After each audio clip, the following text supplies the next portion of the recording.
والله يريد أن يتوب عليكم، والله يريد أن يتوب عليكم، ويريد الذين يتبعون الشهوات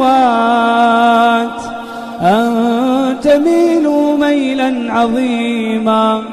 والله يريد أن يتوب عليكم، والله يريد أن يتوب عليكم، ويريد الذين يتبعون الشهوات